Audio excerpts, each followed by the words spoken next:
কথা বলছেন, ইস্তাহিউ মিনাল্লাহি হাক্কাল হায়া। সাহাবীগণ তোমরা শোনো তো, তোমরা আল্লাহকে সত্য সত্য লজ্জা করো তো, এটা বলছেন আল্লাহ নবী। আচ্ছা শোনো তো, তোমরা একটু আল্লাহকে সত্য সত্যই লজ্জা করো তো। তো সাহাবীগণ বলছেন, আমরা সত্য সত্যই আল্লাহকে লজ্জা করি। নাহানু নাস্তাহি হাক্কাল হায়া, আমরা সত্য সত্যি আল্লাহকে লজ্জা করি।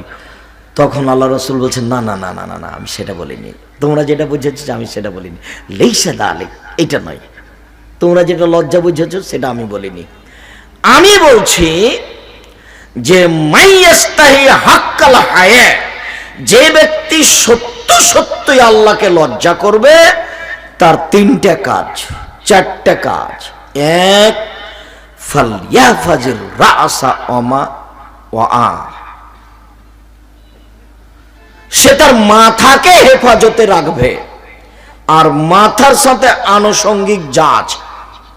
আব্দুল্লাহর একটা বক্তব্য শুনবেন, তাতে জিহ্বা এবং কানের কথা উল্লেখ আছে। মাথা এবং মাথার সাথে সম্পৃক্ত যা, তাকে যদি মানুষ হেফাজত করতে পারে তাহলেই সে সত্য সত্যই আল্লাহকে লজ্জা করে।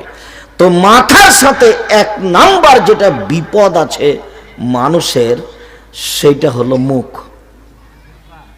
জিহ্বা। এর চেয়ে বড় বিপদ মানুষের জীবনে কিছু নেই। মানুষ অজান্তে কার বদনাম করে ফেলেছে, জাহান্নাম চলে যাবে, তাহাজ্জুদ দিয়ে ওকে টিকাতে পারবে না, পৃথিবীর কোন আমল দিয়ে ওকে টিকাতে পারবে না, ও জাহান্নামে যাবে।